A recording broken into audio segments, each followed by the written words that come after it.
now on another adventure. No need to worry, I'll be your mentor. Before we get going on this wonderful trip, gotta stop at the Roost and you better leave a tip. Say hello to my friends at the bar. When you come to this place, they know who you are. Pouring some shots, meet a new friend, just when you thought that this was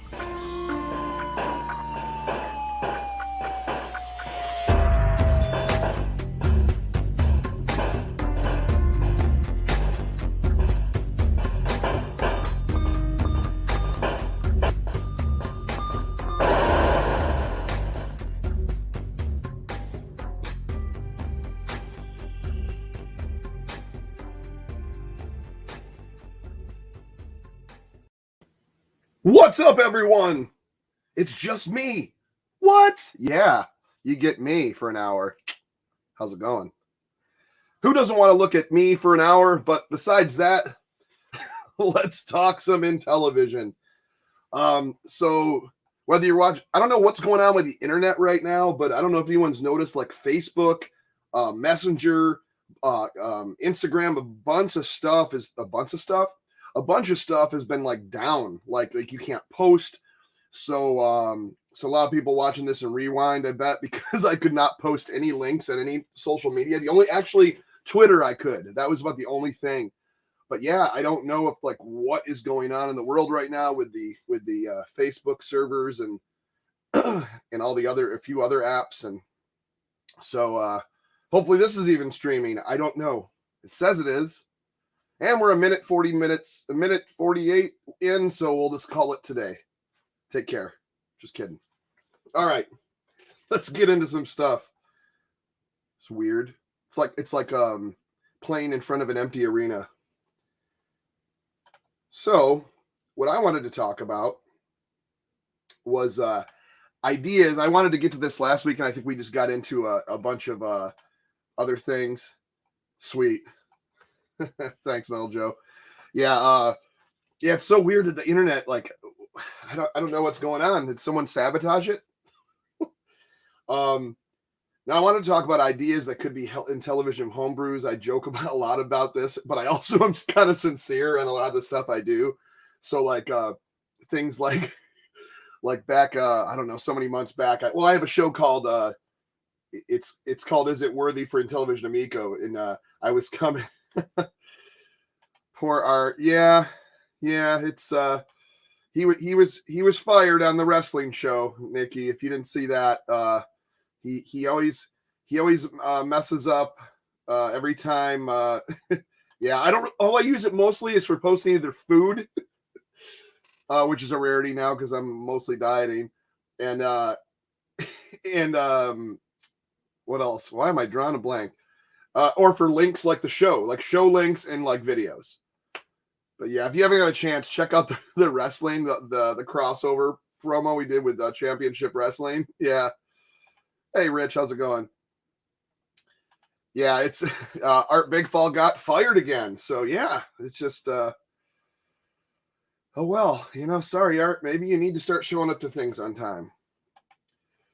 But yeah, so I have a show called Is It Worthy for Intellivision Amico, which I come up with like crazy game ideas and stuff like that. Well, another thing, and I don't know if I've ever come up with this, but for the original Intellivision, there's such a huge homebrew market. So like I've got some ideas like that would be pretty sweet.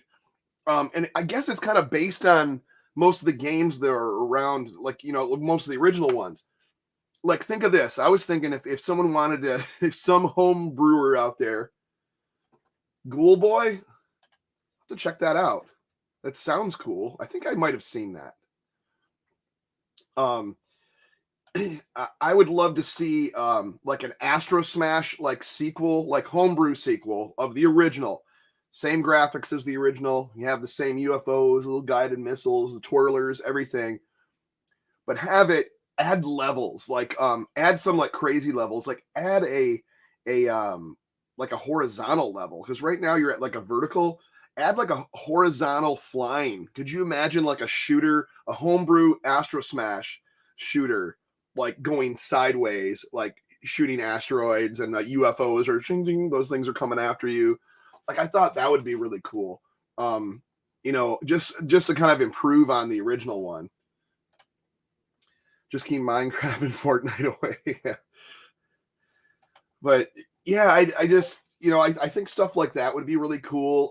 Or building out of like, yeah, like exactly like Zaxxon. So is like, I think Zaxxon's like a good kind of, I mean, that's a great, I like that. I love playing that in the arcade. But like, as far as like, like when when you get like a lot of these home brews, like, oh man, there's so many good ones too. And I know we went over those. I'm not going to start pulling those out. But a perfect example, like when they took like the Ms. Pacman, and the Ms. Pacman thing is beautiful, but they kind of went over off the basis of the original Pacman on Intellivision. And I thought they did that really cool. And just, just, I can imagine. Yeah, dude, I just love shooters, because I'm a TurboGrafx fan too. So like a shooter would be awesome. So like, and there's not enough shooters on Intellivision, I think the homebrews probably cornered that as more than the original ones did. But or what about a like Space Armada? As simple as that is, kind of like supposed to be similar to Space Invaders. It's it was Intellivision's answer to that, or Mattel's answer at the time. I think it's Cinemaware Games Wings came from the desert. I mean, yeah, that would be kind of neat. That would be pretty neat. It came from the desert. That was still one I never owned. Yeah, man. Yeah, point and click games. King's Quest. That would be kind of neat. Like, yeah. No, nothing like that. I mean, something like for an Intellivision, you ain't been able to even get close to something like that. And a Miko maybe, but they wouldn't have any shooters on those anyways. But yeah, like Space Armada, I think would be a cool kind of homebrew where you add extra levels or do something different with that, or at least like the little characters, like the little suction cup aliens and the other things like that. I don't know. I just think there's like a lot of cool ideas that could come out of the homebrew community, or just like improving, because I saw that they were making they made a Shark 2, from the original, like the original graphics, not the newer stuff. But like, I thought that would be cool. I'm always looking up here to think, what I would like to see a homebrew of, some sequels to like Beauty and the Beast. Some of those are Magic titles, like a Congo Bongo. Dude, that would be amazing. Utopia sequel. Oh my God, yes. And I'm gonna get into that about Evercade stuff in a little bit, because we're going over what's about to come out in November, which I already forgot the date. What's happening? Live in the moment. Yeah, I mean, yeah. When I say shooter, I'm older. I'm older school. I'm old school. So like a shooter to me is like a Galaga, an Astro Smash. Yeah, shoot 'em up. Yep. Yeah, PlayStation. Oh yeah. No. I agree, man. Yeah, I know. It gets crazy with the drama between like the PlayStation and Xbox communities. I never got too into that. I mean, I play both. Well, I basically play Xbox. I don't have a PS5 or a PS4 or anything. But I have Xbox One. That's the last thing I had besides my Switch. As far as current stuff. To be honest, I wouldn't mind getting a PS5. There's some beautiful looking games on that, but everything's so insanely priced right now, and then they're out of them mostly everywhere. And I'm kind of fine with Switch right now, because I have so many games I haven't even played all the way through. I get to those halfway points, and then I just can't. Yeah, Call of Duty. That's funny. Yeah, I feel like yeah, any type of drama in video games is so weird, because it's something you sit down to enjoy and play. Dude, Bloodstain. Yeah, I have Ritual of the Night that I have. I haven't even put it in. I haven't even played it yet. I think it's still in shrink wrap. I'm terrible at that. It's weird. Well, I guess it's not weird. That's why I'm doing this. But I I still play, like right now. I just had my flashback hooked up. I was playing some bowling earlier, so I still play original Intellivision. Thus, this. So I play like old school stuff more often. I play TurboGrafx and Intellivision pretty regularly. My Switch usually end of night when I'm trying to fall asleep. Like I was halfway into Yeast Origins, and I kind of just stopped. I was playing it with one of my buddies too, and I just kind of stopped playing it. I guess I don't know if I got bored or it just takes too long these days or it's too hard to find stuff. Maybe I'm just old. Who knows? Far Cry 5 right now, huh? Yeah, the last like big game I really enjoyed. I didn't play all the way to end, but I did a ton of missions. There's so much stuff now. That was Red Dead 2. Red Dead 2 is like Rescue on Fractalis. Receive the two. Yeah. Oh yeah, dude. Is that the Rondo of Blood you're talking about? That is an awesome game. That is an awesome game. Yeah, and you know, I have the flashback, the turbo flashback. I also have a Duo R, and which is region modded, so I can play like pretty much anything on it. And the disk drive just went out. So, but I have a guy that repairs them, so that's pretty awesome. Yeah, Rondo of Blood. Rondo of Blood is like such a great looking game. To me, that's like the best looking capsule. Well, I mean, as far as that era went, I mean, obviously there's bigger and crazier stuff, but I mean, as far as that old side-scrolling 16-bit era of like Castlevania, man, that's a beautiful looking game. And then I don't know, I'm trying to think of other things that like I wouldn't mind seeing like someone port like some sort of Galaga homebrew to the original Intellivision as well, like a Galaga shoot 'em up, if you will. But I'm still kind of hooked on that idea for the ASTROSMASH, like having it be like a shooter, like sideways, you know, kind of like a flying ASTROSMASH, or like, I mean, you could probably even, I wonder if you could even use like the I always say ROM. I don't really know stuff, but or like the original program from maybe like Space Hawk, and kind of make the ship instead of the guy that was so awkward to control. Yeah, the cutscenes. Oh, yeah, absolutely, man. LucasArts for 8-bit. For Atari 8-bit, originally really pushed the hardware. Oh, no kidding. I'll have to check that out. Yeah, like, so see, I really liked that the Circus Convoy. And so many of my friends have this and played it, and so I kept mine shrink wrapped. But this, if you're a fan, and I'm sure a lot of people have seen this, if you're a fan of Activision games, this is by David Crane and Gary Kitchen. And this is almost like mixing. It's like mixing Pitfall and a bunch of other stuff. It has a real Pitfall feel. Even as like the corridors, and then when you go, it's like all these trucks. You're on a convoy, and you jump in these trucks, and even one of them has got the alligator heads. It's like so very, very, very cool homebrew.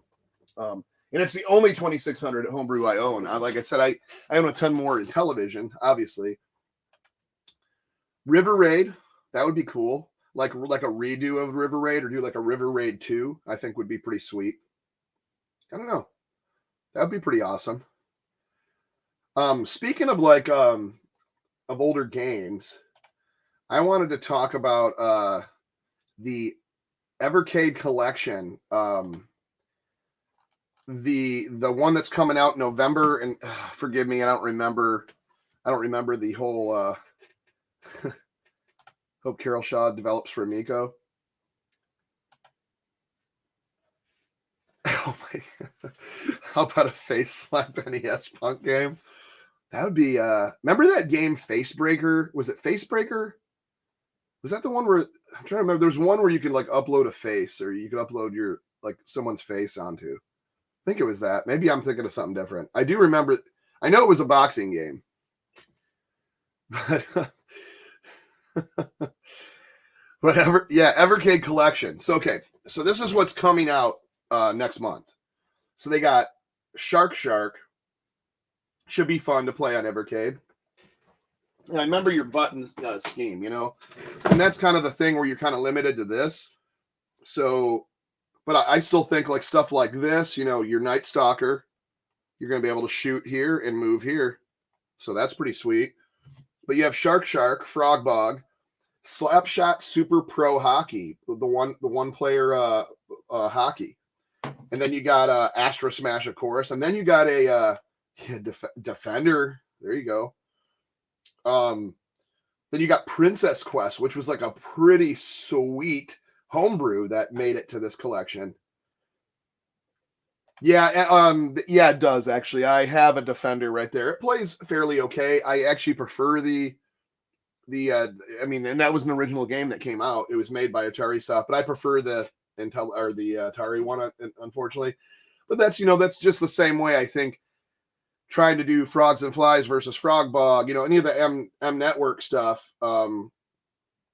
It's like, what do you suppose, you're basically cross platforming games that were hits on other things. So, if you have a game like Astro Smash, which is one of the biggest Intellivision sellers ever, and then make Astro Blast on Atari 2600, it's almost like a different game, I think a lot of that happened. Yeah, I was excited that hockey was on there. So you get to one player hockey. I thought that was pretty neat. Night Stalker, Astro Smash, Princess Quest, Snafu. Not one of my tops. Great music though. Thunder Castle, dude. Even like the Atari or the collection box has the Bach Mozart. No, I'm just kidding. The television like collection box for the Evercade has the big dragon from Thunder Castle on there, and then it's got the Night Stalker dude, like the 70s dude, Han Solo looking guy. Thin Ice, very good one. Thin Ice. Word Rockets, which I believe was from Learning Fun or one of those two. Oh, excuse me. Pinball. No, it's not bad. For the time, it was pretty cool. Buzz Bombers. That's another a weird one to be on there, but I actually love Buzz Bombers, so I'm totally cool with that. Like to see games like Desert Strike and Amigo. Yeah. Well, they got that Battle Tanks. I didn't play it, but I watched someone play it back in July at that event. Battle Tanks looks sweet. It looks really sweet. It's got the helicopter coming in and everything. So I couldn't see why they couldn't do something like that. So now I what I'd love to see. Did you just pre-order it? Yeah, it's pretty sweet, man. Like I'm hoping mine, they're all made, it's ready to be shipped, so that's pretty sweet. Now, like I made a list, so they're going to be doing more collections. So look, as I always do, I always look forward and think of what could be. And hey, Mega Mike, what's happening? Welcome to Astro Smash Mondays. It's just me today. It's just me. Papa Pete and Jeff have some personal things they're doing happen to be today, so they're taking care of that, and probably see them next Monday. All right. So what I was coming up with was, oops, sorry, I'm hitting these things here. So I came up with something that I think the next collection should definitely. Oh, what's happening back? It was nice seeing. Yeah. I did a little thing on that video. It was really nice, man. It was cool to kind of see. And once again, you see everybody happy working there. See some familiar faces. People, that I've been on panels with. So that was kind of neat. Oh, you're talking about I think you're talking about the Evercade VS. Man, that stupid weather menu keeps coming up when I try to click on the comments. Sorry. It's like I work with one monitor, folks. I don't know what I'm really doing. But the game's releasing for the systems. No, I think they have I think the VS is launching the same time. I thought everything was releasing in November. So I don't know. I'd have to relook it up. I'd have to figure that out and do actual research. But anyways, so for a collection number 2 for original Intellivision, I think there's some heavy hitters in here. Now, once again, how are you going to fit old school Intellivision games with a full number pad, 4 side buttons and a disc to this, So I guess that I got some ideas. So one of my favorites, you got to have a golf game. If you're going to do the golf, do the Chip Shot Super Pro Golf. Beautiful game, easy 1-player game. Well, I mean, you could also, I think you alternate for 2 players anyways, so it wouldn't matter. You could just pass the Evercade back and forth. And then on VS, maybe, I didn't even think about that, the VS. Space Hawk, I figured, why not have another space game? There's a ton of space games. Space Battle. there's got to be Space Battle on Collection 2. And then I was thinking, let's see, what else do I have here? Las Vegas Poker and Blackjack. You got to have the Shifty Eye Dealer. Sorry, I'm a fan.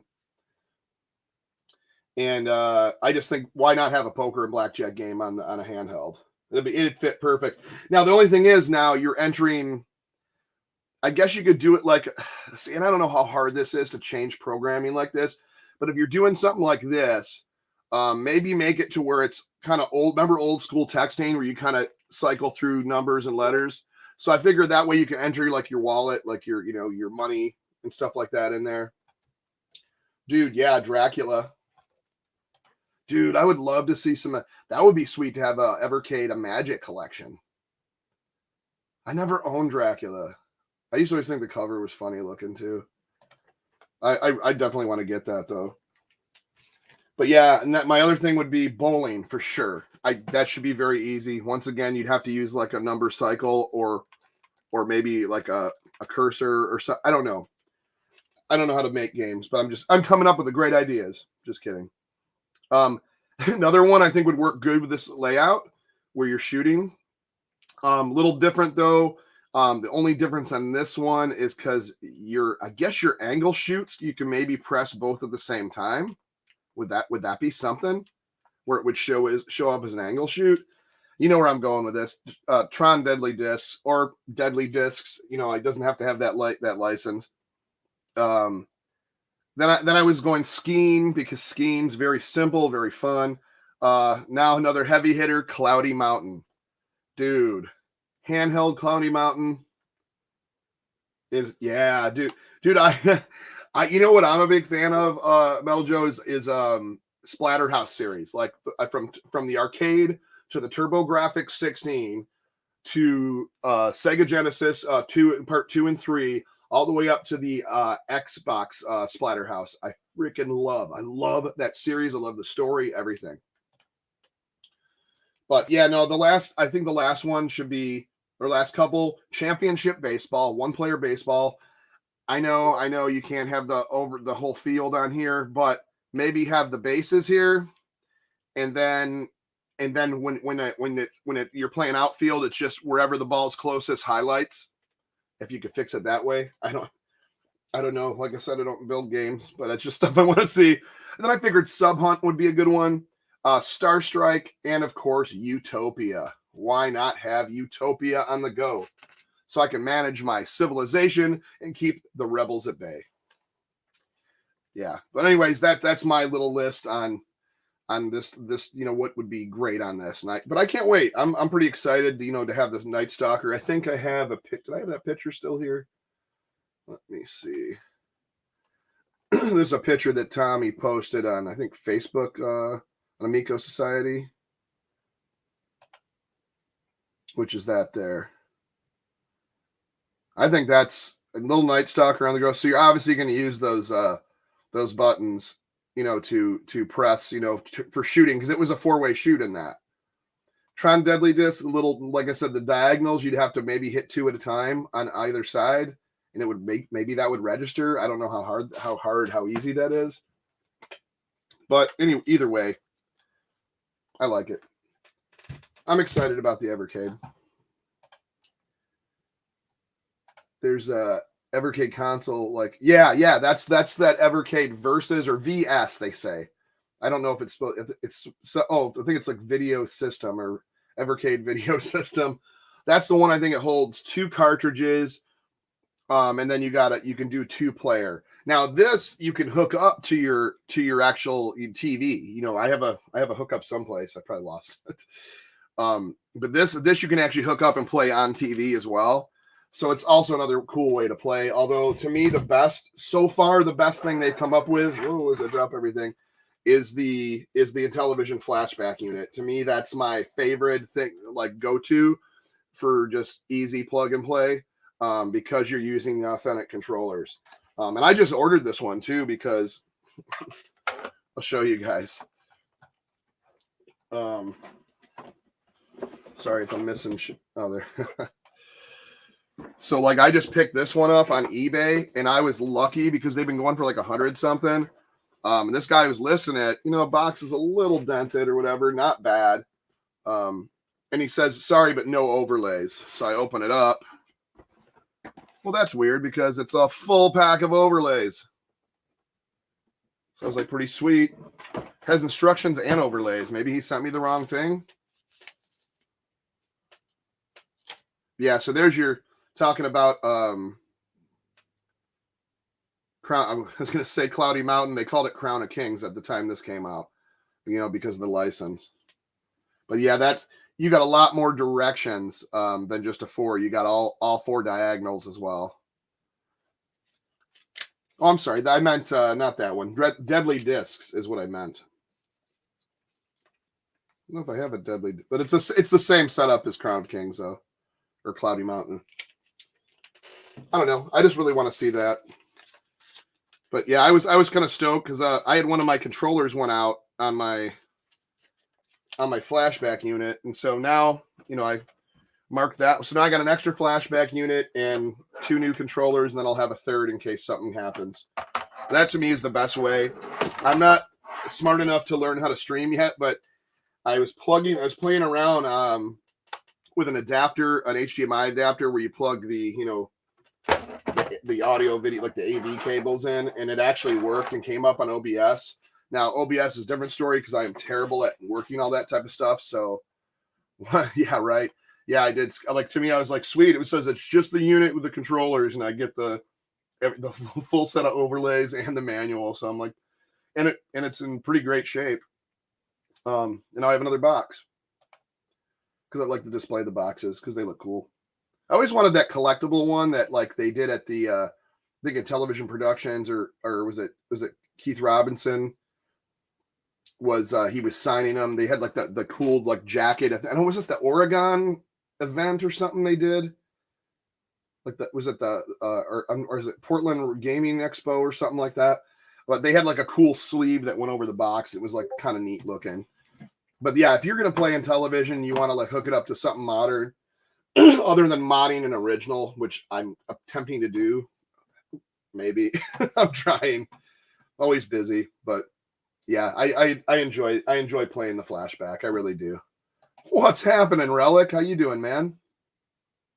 I'm flying solo tonight, just talking classic. Yeah, but no, I'm looking forward to anything on that Evercade collection. So yeah, Intellivision and Atari 2600.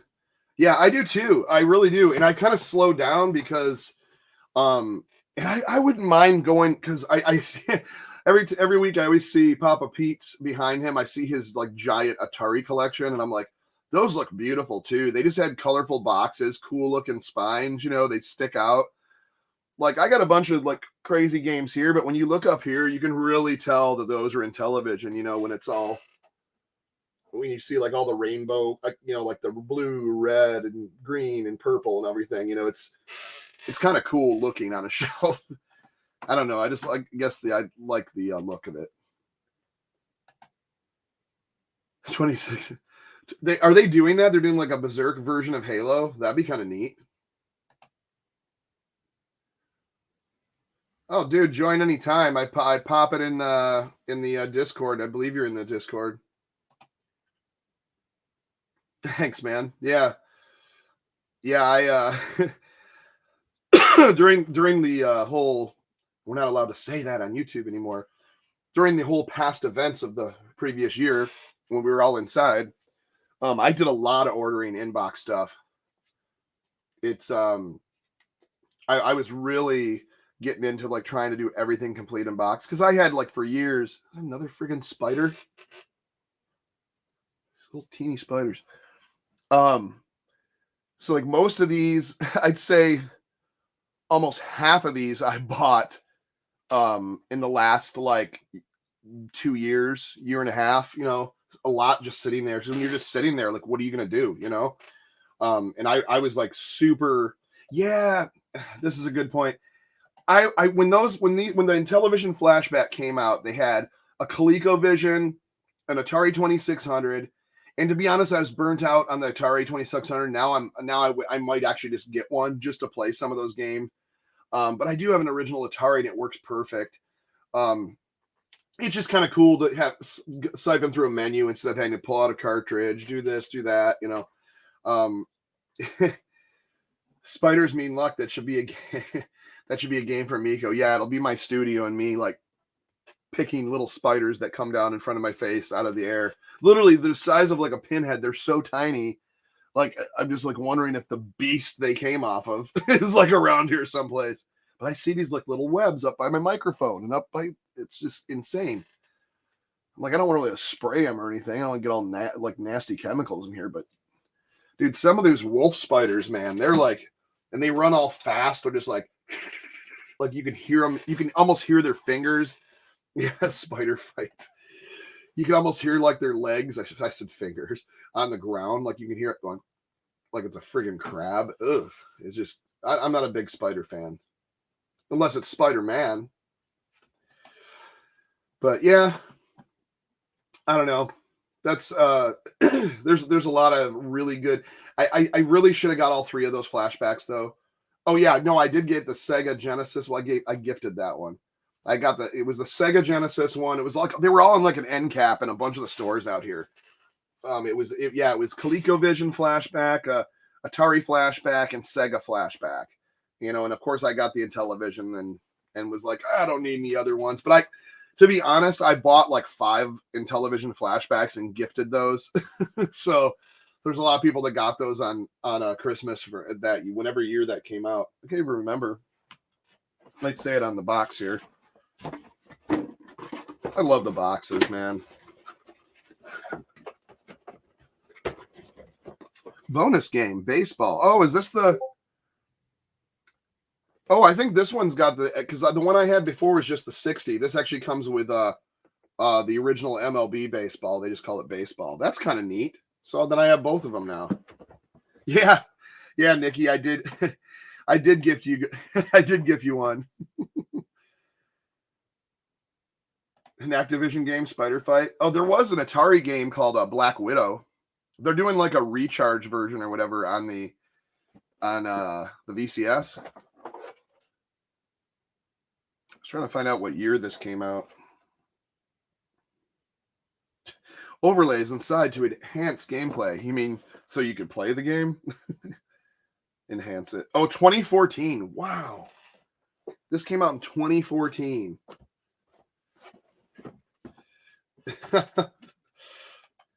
People are like, who's Gilligan? Yes, Gilligan. I'm the skipper. She's Gilligan. No, I used to have so much fun playing that. Like another one I'd really like to see when we're talking about Evercade Collection. And I know this is like, what do you want to call it? Third party because it's on Magic, but not my Magic. I'm sorry. Well, that'd be cool. Like my Magic as well, but Burger Time, Intellivision Burger Time on Evercade. Just, I mean, throw it on a Data East collection. Like I'd be down for that. Or call it like, or Diner. Ooh, I should write that down. Diner would be sweet. If you can't get Burger Time, get Diner. Did you know you can watch the complete Smurf series on HBO Max? No kidding. I used to watch that Saturday mornings. I loved that. I loved the Smurf series, man. I had a bunch of Smurf stuff when I was Atlantis is awesome too. Cosmic Arc. I used to have like growing up, I had like so much. I had like a clay kit. It was like a modeling clay with presses, and you like molded different Smurfs, and then you could paint them. They did not look well. They look like mutants. They really did. Yeah, but no, that's really kind of cool. Like it was funny because I've been sitting down and watching the old Masters of the Universe episodes, and I'm really was getting into that. I saw the new one. I thought it was pretty good. I went in, I think, guessing to hate it because there was so much hate online for it. And I'm like, is it really that bad? And I don't like. I don't understand the whole death of He-Man twice. I'm sorry if I spoiled that, by the way, but it's been out for a while. But I mean, I don't think he's gone forever type thing. But who knows? Oh, dude, Thundercats. Yes. Dude, Thundercats. Well, I heard I thought they were trying to bring that back as well. But the weird thing that I thought, and I love Mark Hamill's version of Skeletor. I mean, I love Mark Hamill's voice, like him in Metalocalypse and doing all the stuff for the Death Clock cartoon. Like his voices in that and the characters he does in that are just amazing. And that's probably one of my favorite things. I know everybody's like, no, but the Batman stuff. No. Metalocalypse. He does insanely great voices in that. And he's a great Thundercats, ho. Thundercats, ho. But when he did the voice, he voiced Skeletor in the new Masters of the Universe, which should be a game on Amico as well. I thought it was good, but I was like, I didn't realize when I looked at the credits that the original guy that did the Skeletor voice, like the "Hello, He-Man," that guy was in there too. He was the voice of Mossman. I'm like, why didn't they just make him do Skeletor if they had the original guy for Skeletor? That's iconic. Like Mark Hamill could have been 5 other people. He's very versatile in his voices. I'm like, but Skeletor, it's like if they had the original Skeletor, why wouldn't they use him? I forgot the guy's name. I was talking about it on Gamers Realm because he interviews they interview a lot of like voice actors and stuff over there. So when I was over there, we were talking about it a little bit. A lot of it actually. After we went off air, we were talking a lot about voice acting. He just interviewed the Chronos over there. He interviewed the guy that did like the voices of Keith and Pidge on Voltron, as well as some other stuff. And I was like, oh, dude, that's friggin' amazing. Like I always like, and usually on those Fridays, I'm usually out or doing something here, or working on. Anyways, I wish I could have made it to that stream. That would have been cool to actually have like one of the people that you listen to or watched a cartoon growing up, and it was their voice. I just thought that'd be awesome. Yeah, what about a Thunder? Yeah, speaking of this, Thundercats on the Amico, dude. Heck, a Thundercats homebrew on original Intellivision. I'd buy that for $60, $70. Be worth it. I think that'd be really neat. I don't know how they do it on the original one. Yes, Alan Oppenheimer. Yeah, I'm really terrible at looking stuff up while I'm streaming. I can barely hold on to the stream. Oh, that's funny. No, Alan Oppenheimer. Yeah, so he's in it. If you look, like his credits are like Mossman and something else, completely different voice. And I'm like, but you had the original Skeletor and you wouldn't use him? Nice RoboCop reference. RoboCop. What was RoboCop? Oh, that was I played that in the arcade. There was a couple. Now just to go off on a little tangent here. When I used to be in the go up to northern Michigan, and there's like campgrounds and stuff like that, and there was always like an arcade with pizza and mini golf and all that stuff. And there's a place he had. Oh yeah. I was like, what? I got lost completely. It was like literally seconds after, and I forgot what I said. That I said that. Yeah. I'll buy that for $60, $1. I got a Famicom game based off the Thunderbirds puppet show. It's a shoot 'em up. Yeah, like, hey, good shoot 'em up, I bet, huh? I like dude, I think more shooters for homebrews.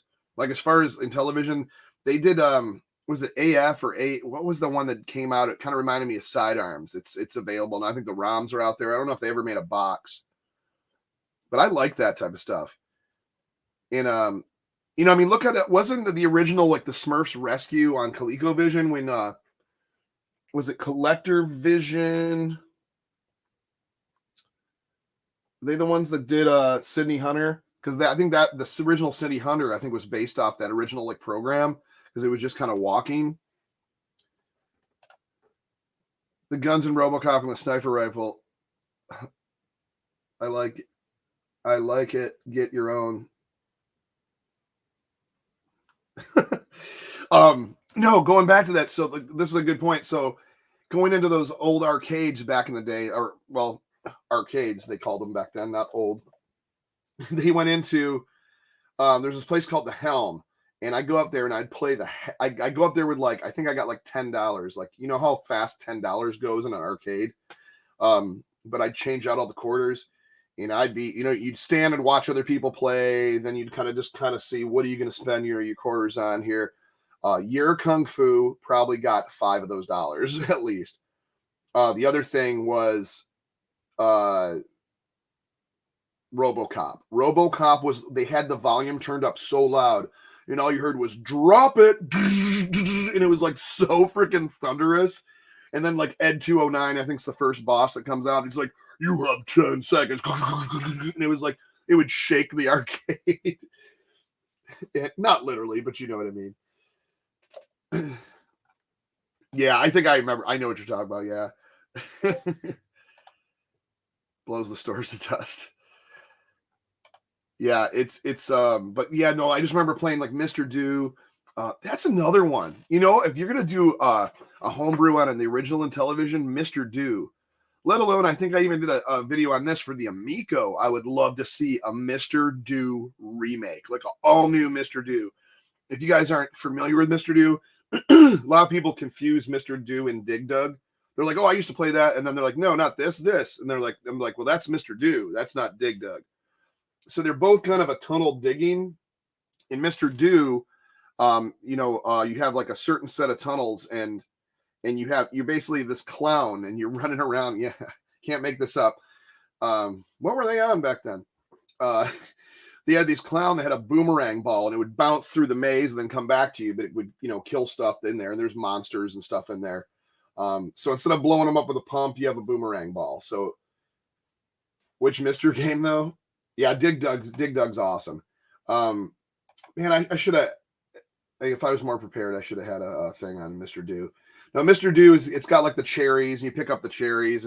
It has that like dun dun dun dun dun dun dun dun dun dun dun dun, plays like that classic, like, I don't know what you'd call it, tune. Yeah, Mr. Do. That was like one of my favorites. I think that would be a sweet looking like retro reimagine like thing. I think if Amico could get, I think it's made by Universal. I mean, that was back in what, 82, 83. So who even knows what who owns, I mean, unless Universal's still going. I don't know about that. I'd have to see who owns Universal.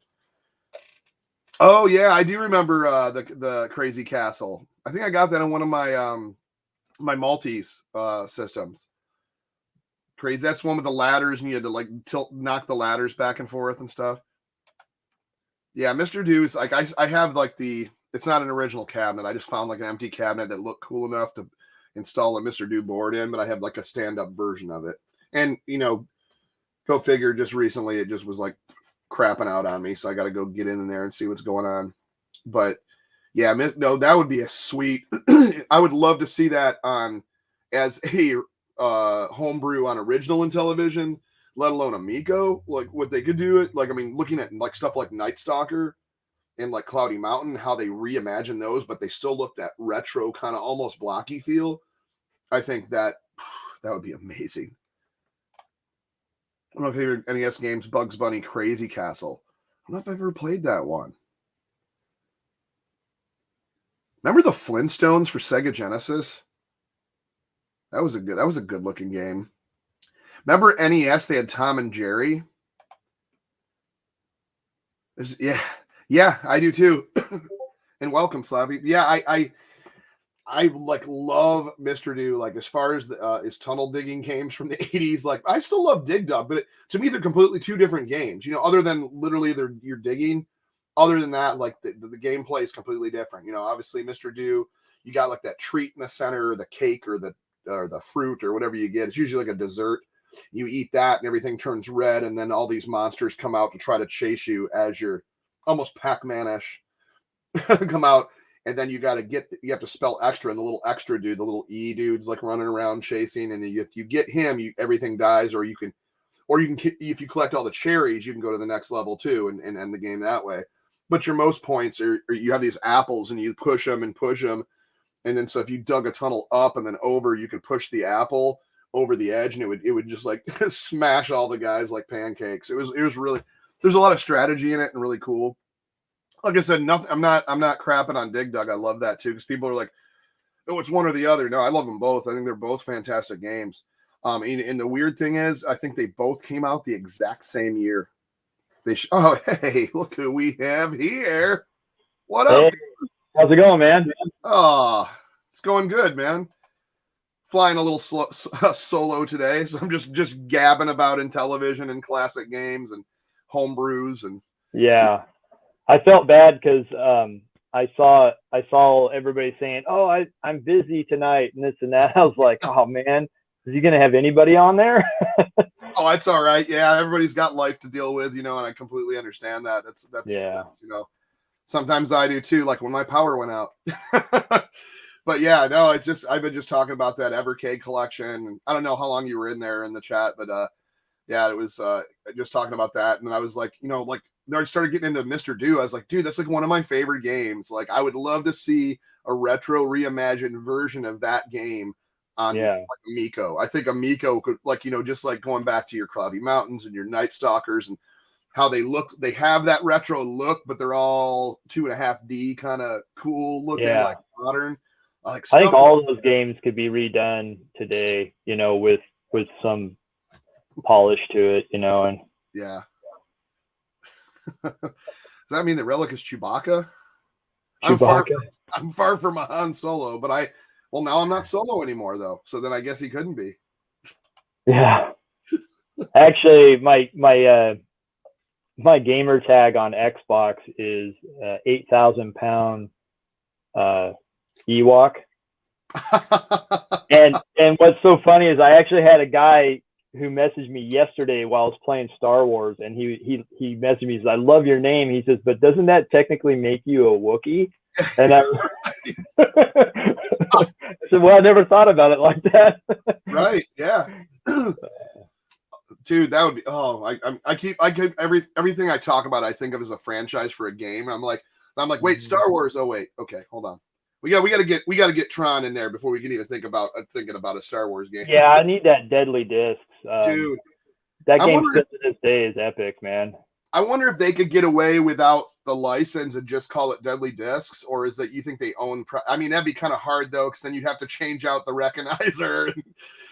Yeah, I would say they should just hold out. There's supposed to be a new movie coming, and if they could have the console already out and ready, and then make a deal with Disney because they could see how many units. Because I mean, Disney kind of makes things for everything. I don't think it would be a problem. I mean, Disney makes like the silliest stuff with Star Wars on it, or Tron. Yeah. Mainly Star Wars. It's like anything and everything. I mean, you want like sure, Star Wars toothbrush? Right. Like, here's a spoon with a Star Wars logo on it. Hey, it's the Jabba the Hutt spoon. Use it today. Disney wants to make any kind of money off of everything they have, so I don't see them making a big deal. Yeah. Yeah, that would be pretty sweet though, man. Just seeing like kind of having like a little classic style Star Wars game, Yeah. Little trenches, kind of like Star Strike, but for like Star Wars Star Strike. Yeah. It would be great to see them even like make a series of games. Like it'd be fun if they made like a multiplayer like Deadly Discs, and then expanded, had like a story, like a platformer story that's attached to it, or maybe just do a separate game like that. I'd love them to make a game based off the first movie, and where you're running through and trying to get away and all that stuff. That would be sweet. Because I used to really enjoy, like, on Super Nintendo, like with Super Star Wars, Super Empire Strikes, all that series was kind of neat. There was one of them, I can't remember if it was Empire or was it Jedi, where you're flying on the that one whole level, you're just flying and trying to caverns and stuff. I'm like, that one was like a little tedious, but other than that, like I really love those games. Yeah, I think it'll happen if they can get enough units out in the public, and they see that kind of confidence, like, oh, these guys are making, but you never know. Well, I just saw that I did a little recap video on it, but the Utah office tour. Yeah, that one guy that was I forgot his title or whatever, was saying, hey, we got like 40,000 physical media boxes in. Yeah. Just sitting here, and then another 10,000 in Europe. I'm like, oh man, when can I pre-order? When? I know.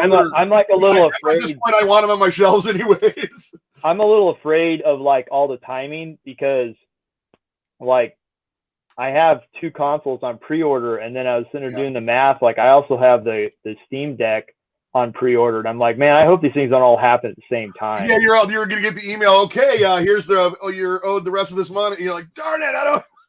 Yeah, order all today. Like Yeah, I got a Founders, and then I got well, the cool thing is, I mean, I got a Founders and a VIP. So the Founders is going to come with a $50 gift card, and then I'll get another $25 gift card with the VIP. So I'm pretty well off at first. I'm not going to really have to buy too many games. I'll just have to. I got the Galaxy Purple, and then I have the VIP originally. And then one day I was watching a video. Mad Little Pixel had done a video where he said, this was like a year ago, he canceled his Founders Edition. Yeah. And I was on Atari Age, and I was like, well, do the math. I mean, if people are canceling, is there anybody getting a bump up from their VIP to Founders Edition? So I just, on Atari Age, I just asked the question, I'm like, hey, you know, I don't mind paying more money or whatever. I said, can I upgrade? And it just happened to be at the same time there was a guy trolling on there, and he got exposed for lying on YouTube about being booted from Atari Age. And so I was the guy who actually cracked the case. I'd asked the mods, I said, did this guy get booted from there? And they're like, no, he's still allowed to be on there. And so when I exposed that, it kind of got Tommy and I that's where our friendship actually started, because I exposed that guy, and I was like, well, it's just stupid. Like, why would you go around telling people you got kicked out of Atari Age when you haven't been? Right. And so, and he was on there causing trouble. Well, anyway, he private messaged me and says, hey, I'm going to give you one of mine. He says, I'll upgrade your VIP to Founders Edition. I was like, oh, wow, cool. That's awesome. And so, and then that guy, Kevin, that was in that Utah office, he's the guy who I actually talked to finalize all the, transfers. So, but awesome. But I just asked, I was just curious. I just wanted to know, like, are there available ones that, there's 2,600 of them. There's tons of people that I've seen, not tons, but there's been people that vocally said, I've gotten a refund because I don't want to wait. And I was like, opens it up for more fans to get up for Founders then, I was like, well, hey, I'm here. I'll take that one off your hands, and so right. I'm patient. I don't care. Yeah. It's not like I don't have other things to play, I had a similar story where that's how I got into my Founders. I had one ordered right at the beginning, and but I missed the Founders, but because of a cancellation, I was taken care of as well. So I was pretty stoked on that. But yeah, so now I got a wood grain Founders coming, and then I got the Tron, the black VIP. And then I was like, I was gonna get a third, and I'm like, I need to stop. Like, I can't spend all this money, and I'm like, but I wanted that Galaxy. I still want that Galaxy Purple, and I might still get it. It just depends where I'm at that time. The thing is, my wife was the one that wanted that. Like, I had the Founders. I wanted the wood grain. I'm like, I grew up. I still have one, that's all wood grain and everything. And I'm like, no, I gotta have the wood grain. And then my wife saw the purple one. She's like, well, I want that one down in the living room. And I was like, okay. So we pre-ordered that one. And then my son, he saw the previews of the GTO Red, so he's holding out till that pre-order opens. Right. Yeah, I like the red money. He can not many I don't like. When they changed the way the white looks to all white. Yeah, I like the way it shined and everything. Number 4. When they changed it, number 14. Yeah, when I forgot my thought. What were we talking about? Well, I was just saying, like, excuse me. So my son's gonna pre-order that one. Right, pre-order. But yeah, I just it was the white one. When I saw them change the trim on it from the silver trim to the all white, and I saw that, I was like, I was like, oh my gosh, that white one looks really good now. It looks shiny So and clean. it looks Well, that's the both one either that's- black or white remind me of something from Tron. I just like Yeah. Well, especially with the lights on it, you like that's now. I think that new Glacier White, the shiny all white one, is the one that he brought to Pennsylvania. Yeah. Wasn't that the first time we saw that? He's like, "Hey, this is the new Glacier," and it was like, Yeah, whoa, it looks beautiful. Yeah, I like it way more now. Amico's still available for pre-order. Should be on the Intellivision website or at GameStop. Yeah, or GameStop. Yep. I like his name, Hey, Metal Michael. Joe Rocks. Yeah. It's pretty awesome. Yeah. But yeah, I kind of want one of every color now, just for nostalgia purpose, to have like, back now everybody has like all the different color N64s and Game Boy. I've seen that, yeah. And I'm like, dude, I'd love to have at least all like 4 or 5 colors of Amico. It'd be kind of neat. It'd be cool to have like a display case where all of them are lined up. And yeah, I just saw someone take a PS5 and they redid the whole thing in black, and then they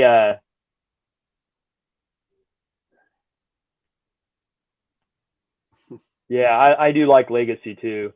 Yeah. But on the PS5, this guy he took the whole thing and changed it so it's all black. He didn't paint it. He bought these new panels, and then he put the LED lights through the center where the vents are, and now when it glows, it looks so good. I was like, oh my gosh, that looks so much better than the original white and black, and so I told my son, I go, when I get a PS5 one day, I'm gonna do something like that. I think that's pretty cool. I was really impressed with whatever games they have out now. Was it Ratchet and Clank was the one I thought looked really beautiful. Oh yeah, that looks so good. But I'm like, where do I even go about getting a PS5? Because I'm not paying scalper prices, so it's gonna be like forever. It's gonna be another year before I get one. Yeah, and what stinks is that they made a revision to the PS5, and the new PS5 actually runs a little hotter. So it's like I'd rather get the first model just because of it running cooler. I don't think that their graphic capabilities are any different, right. But people were like concerned because I guess they cut out some of the heat sink.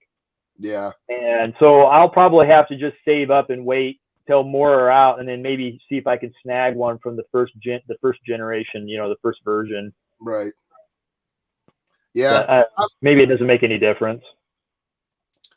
I'm super stoked if we even get, if we can get at least like Founders or something out for as far as Amigo goes by the first of the year. Before the first of the year. That would be pretty terrific. I don't know if that's, I don't know. I think that's going to be a really hard thing to do with the prices of everything right now. Well, they did say that they were talking about, because of the manufacturing, that they were willing to try to get all the guts to them in parts and then manufacture them there at their own facility, even though it's going to cost them, their own labor to do it. Yeah.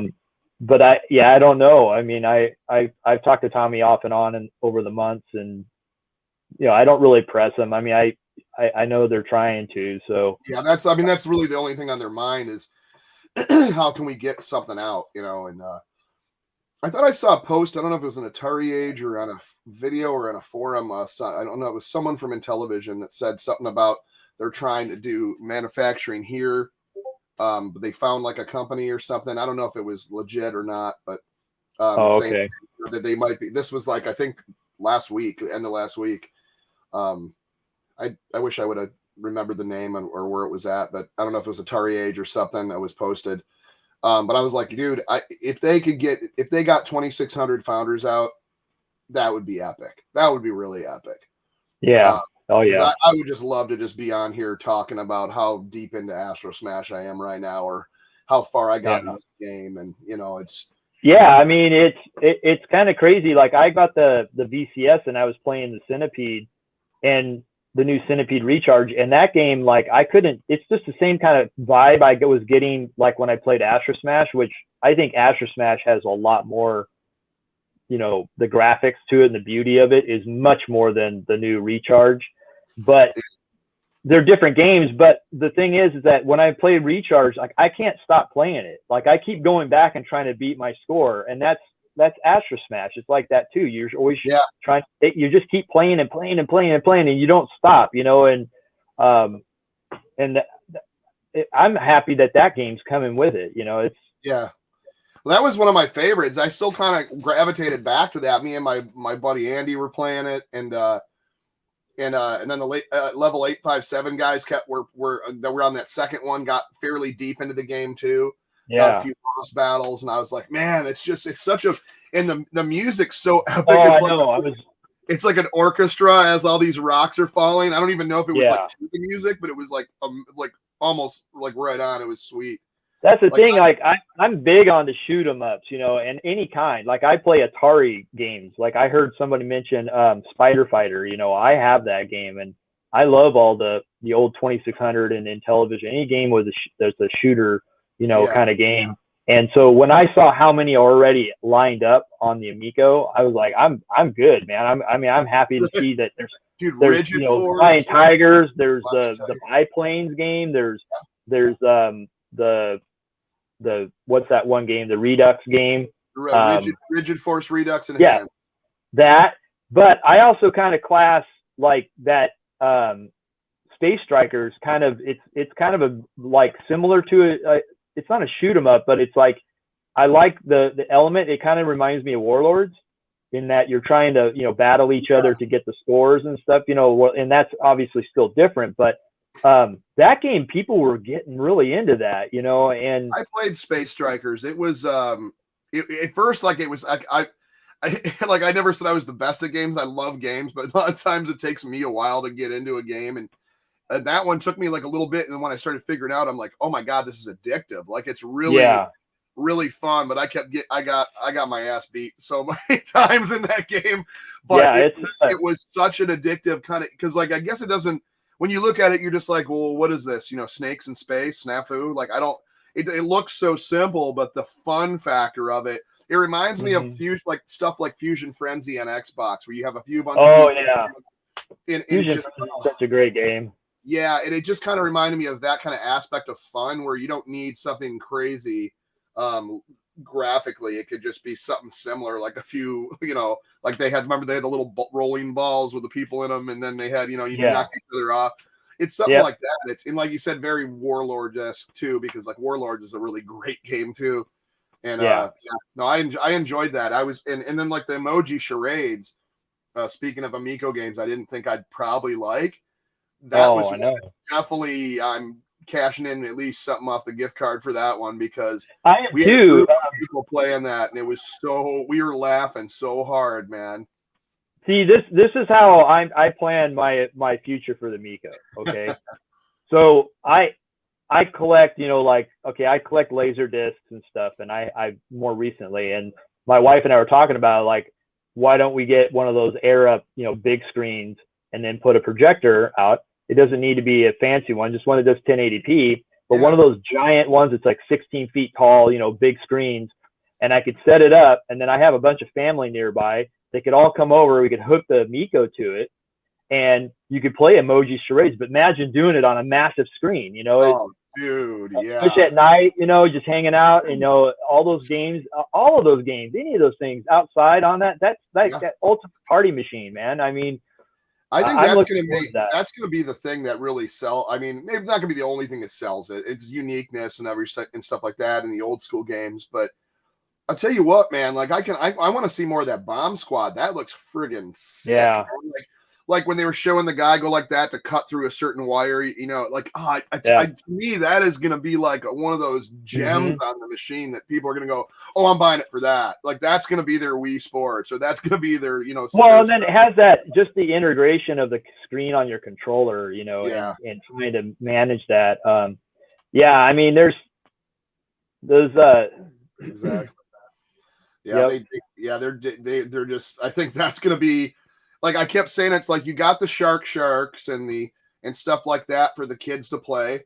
The kids are going to go to bed, and the adults are going to play some trivia and party games. You know, it's just that's. I think that's just going to be. Just a card games, just card games that you have on there. You know, like any kind of card game where you're hiding your hand. I mean, I would like to see Uno on there and stuff like that. Yes.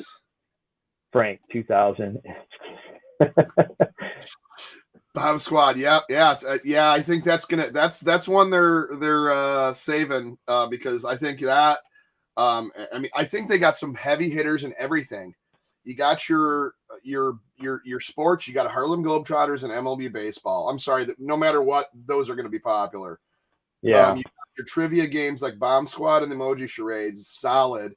And then you got your old school stuff like Cloudy Mountain, Night Stalker, Astro Smash.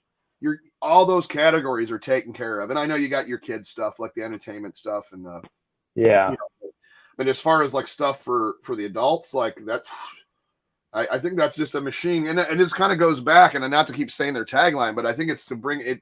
It is going to be like your family getting back together again, because that's how it was. Like I just remember seeing my like relatives come over and pulling. At that point time, you'd pull the console on a chair in front of the big floor TV and pull a couple kitchen chairs into the family room, and then everybody there and they'd be smoking cigarettes and drinking beer, and they'd be like, "It's time, you got to go to bed, we're playing golf," and they just and have fun. It was just one of those things, like I'm playing Donkey Kong or Astro Smash in the daytime, but Dad and his buddies are playing golf, all night.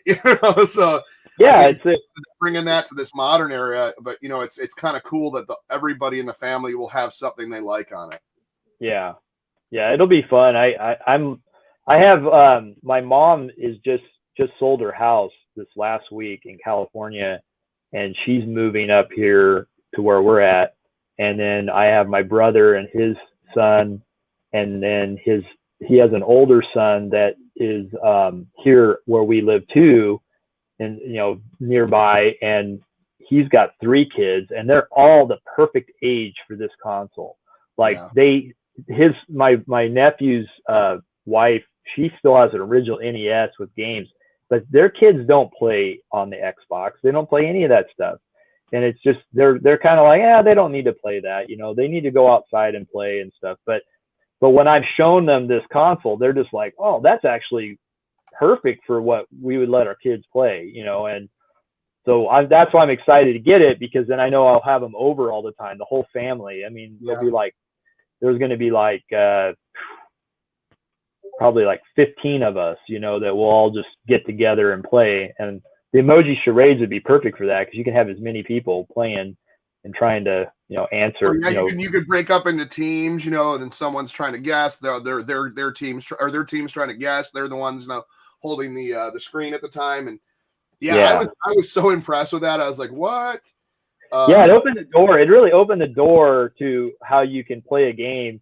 And you don't need like all these controllers and stuff. You can just have one controller and all these people involved and just jumping in to play it. And I'm hoping to see more of those kinds of games as time goes on, that they'll add to that. Yeah, no, like you said, Uno, that's a big one. Any type of board game, I think will be great. I know, like, I think Arcade 1-Up is doing like a table or something. But isn't it like a friggin' grand or something, or $800? Oh yeah, well my wife and I were looking at that. It was it's like 650 and 800 depending on the size. And I looked at it and I was kind of ready to jump on it, and then I kind of sat. I have all these things I bought in this year already. I'm like, I need to let's just stop. Let's stop the madness. Those things aren't going anywhere. I'll just wait. And but they have like a bunch of games on there that look good, but it's so expensive, but they do come preloaded with a bunch of games, and you can add more later. And it is connected wirelessly, like Wi-Fi. You can play with other people. And my wife was like, that's cool. I go, yeah, but who else do we know would ever own one? I don't know anybody.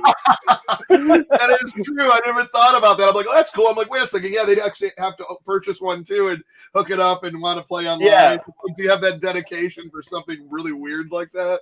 Yeah, I have some friends that just moved out of California. They're in Idaho, and we used to just hang out so much, and they're just like family, and they are like, they're messaging us, so you guys got to come move to us, or you got to come here. And I thought, well, it'd be cool if I had the money. I'd just send them one, I'd send them one, and then each week we would just, connect online and then just sit and play, Monopoly together over the internet. That'd be fun, But I don't have that kind of money. I mean, I have some money, but not that much money. I'd have to spend $650 for them and then $650 for us. You know, that's $1,300. You know. Yeah, I had purchased and this was a bad choice in purchasing because like I didn't have the money, but I was one of those things. I'm like, oh, I want that. It'll look cool. In playing the floppy disk. It's October on the Commodore 64. That's funny. Hey, speaking of which, I got mine right there. Nice. That's that one there, and then I just put this monitor on this mount the other day. Oh, that's pretty sweet. Yeah. Yeah. And then I've still got, and it's crazy, but I don't know if I can show you up there. That's a Commodore monitor box that came in. Nice. I bought that like a year ago. Some guy was selling it. My favorite memory from that was playing the Ghostbusters video game on the Commodore. And then going back and looking at it afterwards, I'm like, why did I remember the graphics? I think in our imagination, I remembered like the Marshmallow Man like bouncing in front of that building, like on that one level, and I'm like, I look at it now and I'm like, it's just like a white pixelated blob. Why did I think that looked so great back then? But I mean, it was like back then your brain just kind of said this is what it's supposed to be. I have a theory about that. When we were kids, like when I was a kid, I used to play a lot of Dungeons and Dragons, and you had to use your imagination. So like games back then, they weren't as good graphically. So we used our imagination to kind of fill in the blocks there. Exactly. And that's what made it fun. And I find like some newer generations, like I'll have situations at work where I tell somebody and I'll tell them to visualize this and that, and I'll tell them and they just look at me like, I don't know how to do that. That's funny. I go, you can't imagine, like try to visualize how to put this together. And they're like, no, I can't do that. I'm like, no, I ended up going back. I ended up jumping on that Pong table that Arcade 1-Up put out. Yeah, I saw that video. I was kind of.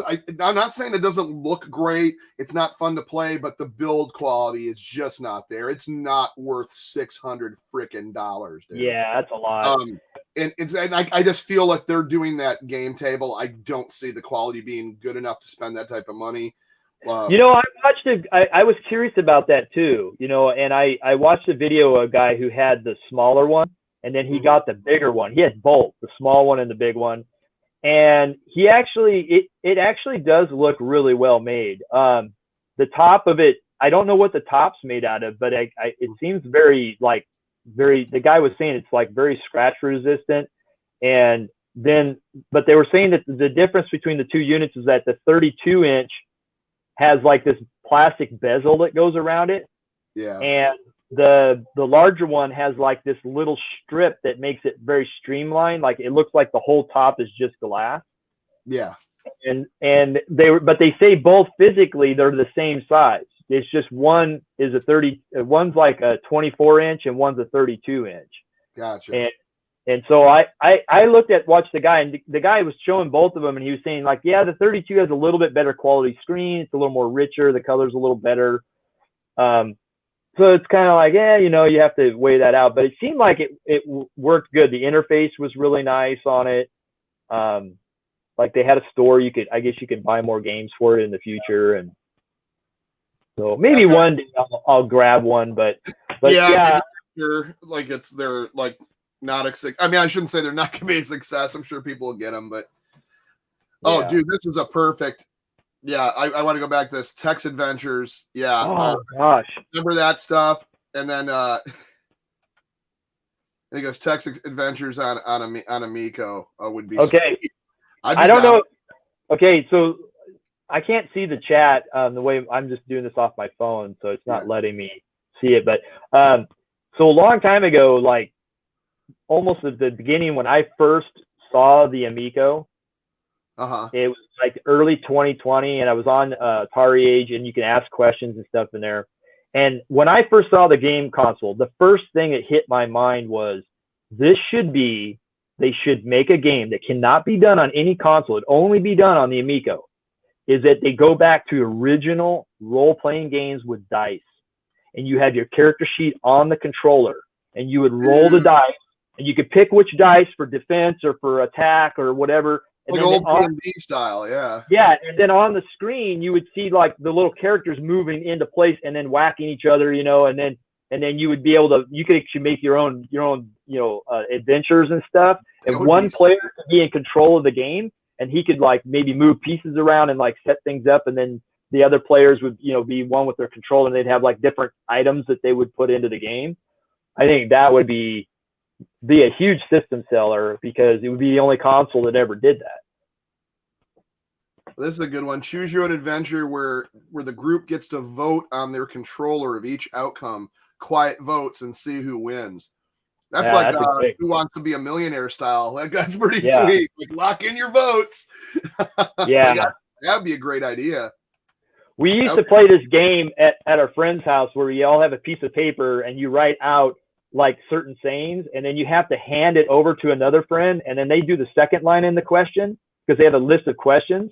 Yeah. And then as it goes all the way around, you get back, and then each person has to read it, and it's this crazy, funny story that, you know, each person did. And that would be something simple that you could do. It would just be a text-based thing, but you could have like a bunch of different crazy questions. Wasn't Tommy talking about, was it Back Talk Party? Is that the big one he says, or was that the one he said it's going to be so much fun? And I've never played it, but it just like any of I haven't either.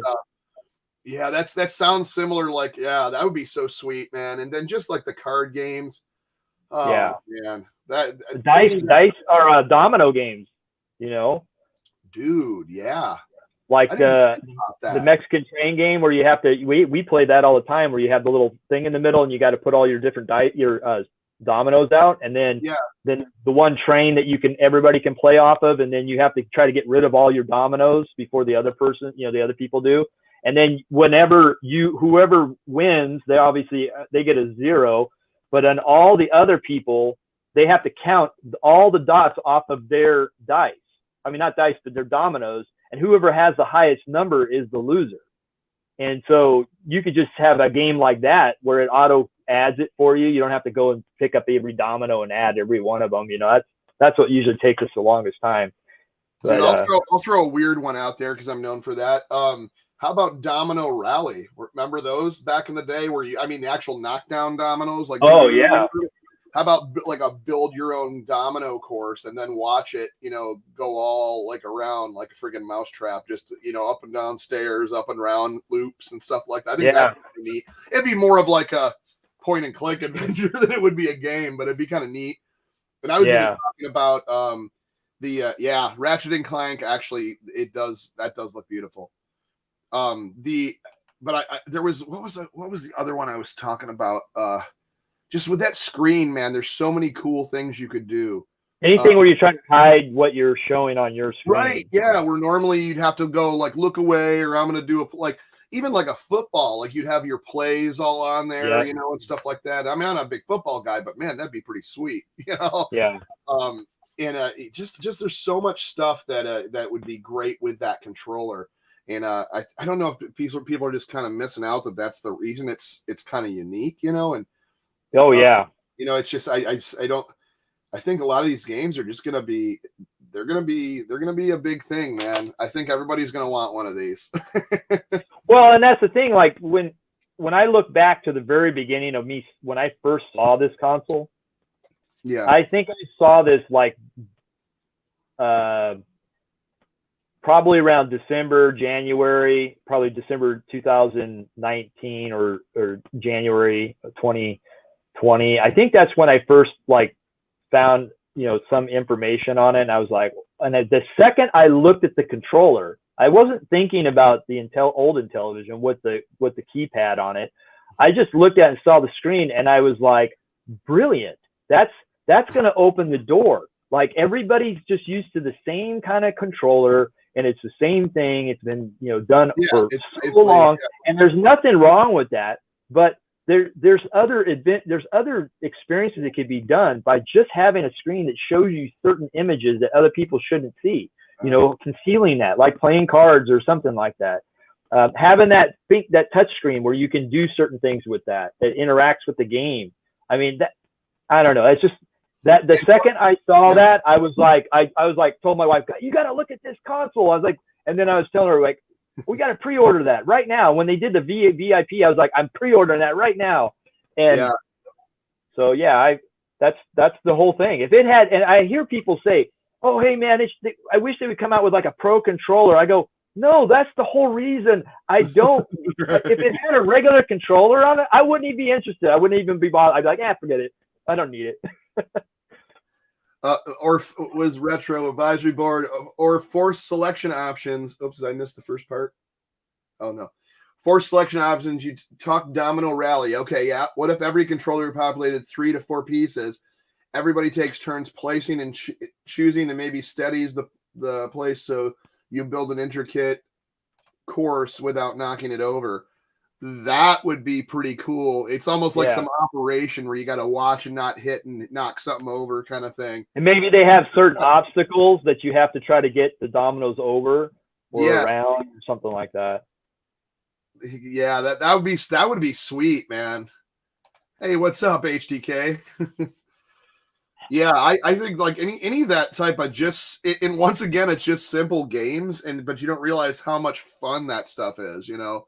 Talk about just simple stuff, like go back to like Space Strikers, like a first look, you're like, well, wow, you know that, and I think that's a lot of people, even some like critics that are not complete absolute butthole haters, but I mean, like I'm talking about like a critic that goes, yeah, and I'm not, this isn't really looking good for me because they see like a game like Space Strikers and go, but I mean, if you actually play it, like you don't even care about the graphics, you're caring about the yelling at each other and going, oh, you got me again, and then you're shooting the ball, and it's just like stuff like that's fun, you know. Okay, so I asked you a question. What was the one game that you were like not interested in when you seen it until you got to play it, and then you were like, okay, I'll play it, and then your mind changed?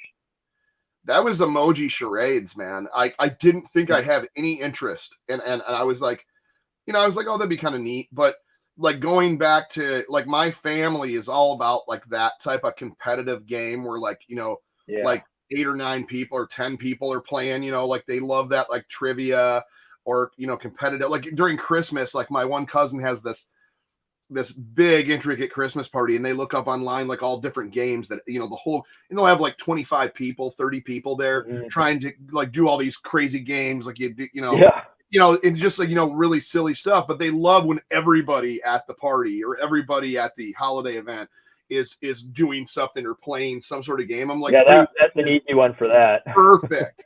Like this like Bomb Squad is perfect. You know, emoji charades, absolutely. Another one that caught my eye that I didn't think that I would really think was cool, although I didn't get much time with it. That was Evil Knievel. Like that was a blast. What? Yeah, Asteroids. I want to see more of that. The preview we saw of it looked really good. The game for me that I had zero interest in. I guess my dad does though. Sometimes he can't get off the toilet. Classic line. The game for me that I had no interest in at all. And I even kind of was at a point where like, I think you guys could have done something different with this franchise. And then I changed my mind because was it 857? Those guys were just glued to this game and they were really loud and they were laughing and all this stuff. And I kept looking over. I'm like, what are they laughing? I look and I go, they're playing that game? I'm like, I think I know what you're about to say, but go ahead. And it kept going on like through the night. And I finally said, okay, that's it. I got to go play this game because there's got to be a reason these guys are having so much fun. And that was Sideswipers. Yep. Yeah, I remember the and the crash. Yeah. And it's very addictive. Wall. Now there is another Hot Wheels game, and I wanted to talk to Tommy down the road because he has already made a deal with them with that game. Mm-hmm. But there's one at Dave and Buster's I played with my son, and it was on a big arcade, and you have all these cars on the tracks, and you have to like, you can move the cars back and forth and speed up and slow down. And it's very simple that way, but you're trying to collect as many little tokens as you can, and you're trying to avoid obstacles that will destroy your car. And I think you can actually try to knock the other car off the track. But we kept just cashing in on that thing, man. And I kept looking at my son and I go, this game would be perfect on the Amiga. Yeah. And I was like, this would be perfect on the Amigo. And then there was another Centipede game on there called Chaos. And if you guys go on YouTube and look up like arcades, like a Hot Wheels arcade game, or the one that the Centipede Chaos was a 3-player game, and it had boss battles, and it was all kind of pixelated, but it was it was like 2.5D, and it was amazing. That type of stuff, man. I love that. And it was just like we kept going back and playing that one, and there was a Pong mechanical table we played, and then we were playing that Hot Wheels game, and we used a lot of our credits on that Hot Wheels one. Yeah. But the side swipers is definitely fun. I mean, you don't think it is, but there's a skill to it. You got to time those when they're coming around, and if you get knocked out, you're trying, because you can slow down and then speed up, so you're trying to like time it as you're coming around to get that guy as he's crossing. And then if you get knocked out, you're like, well, I'm going to get one on you, because you're trying to hit that wall. And it's very tricky because they'll come around at a certain point and you're trying to hit them, and they'll slow down, and then the wall goes back down and they speed past it. Yeah, that was, yeah, people were loud playing that. It was, and that's what it comes down to, something simple. It's like I call them like the round after round games. Like you do one round, someone wins or loses, and do another round, someone wins or loses. It's not like you're playing through something. You're just doing rounds, and those are the type of games that have the replay value. Yeah. Good to see you. Thanks for stopping by, Rab. And what developers are about? I'm not sure on the names of the developers, but they do have a lot. If we're talking like Amico stuff, I guess. If you go on to their Intellivision channel, there's actually a video they did about a year ago, and they actually introduced a bunch of the developers, and they actually told you the name of the developers on there. Yeah, that's true. They did a really extensive, Rally X. Dude, I have Rally X, a new Rally X in my multi, and that is a fun game too. That would be kind of a neat game to see redone. Excuse me. Yeah, to see that redone, like either on Amico. Heck, I wouldn't mind seeing a new Rally X or regular Rally X. They're kind of the same, as an original Intellivision homebrew. Because I mean, we're at the point now where there's more Intellivision homebrews than there is the original 125. So, that's phenomenal that this system is still getting that love. But yeah, I'm always down for stuff like that. Bringing like an arcade port. Like I said, I've never seen Galaga on the original Intellivision. I'd love to see a Galaga homebrew for original Intellivision. Yeah, I think it'd be fun to see those homebrews that people are making right now. They're just the whole, like if they made a deal like kind of like what Evercade does with a collection, and have a collection where you get like so many of them in a pack, or 4 games in a pack, and you pay this much money, and then you could have like those collections, or maybe they could do a physical one, the physical, product. That would be sweet. Yeah. And then think about the, when they eventually, I think, what is it, this second year or whatever, they said they're going to release like the old school Intellivision games in packs. Like, I can't wait to get like the sports packs and all that stuff. Yeah, dude, I did a video about this. I forgot what I did, but I would really like to see something with this. Like, I know it's not internet stuff, but to do something with like an extreme version, because Pacman 99. I don't know if you played this on Switch. It's really fun. It was one of my top reasons I ended up getting a Switch, because of this, when this was starting to come out or was announced or whatever. And I was like, dude, I need to get a Switch. It's, you're playing against, you can do it. It's either computer opponents or you do online. Obviously the online's real fun, because then I can play with you and, and all that stuff.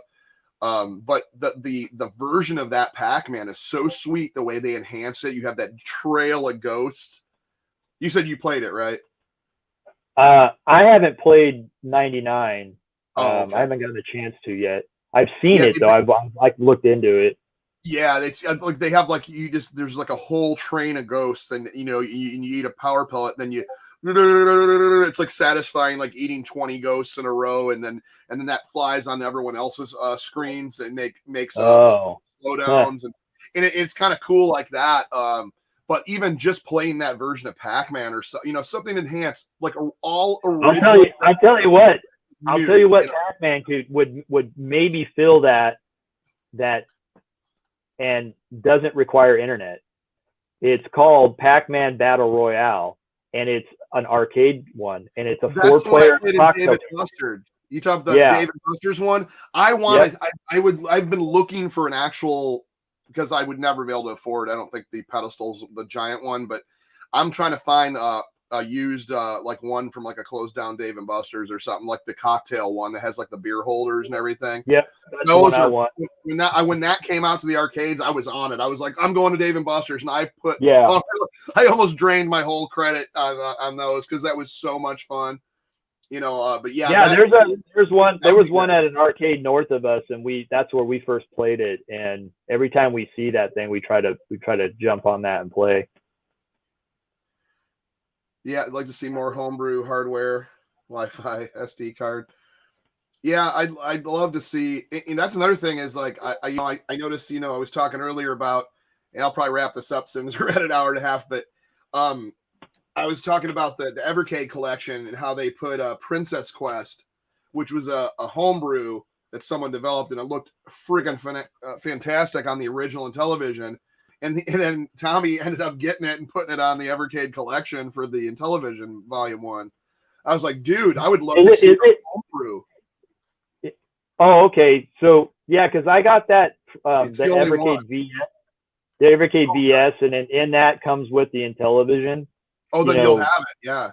Yeah, and I just saw a little preview. Somebody had it, had Night Stalker on their Evercade, and I just was like, oh my gosh. That's a picture that Tommy posted on one of the Facebook. That's it. It's this one right here. Yeah. How awesome is that, dude? And I'm so gonna be happy when I get that.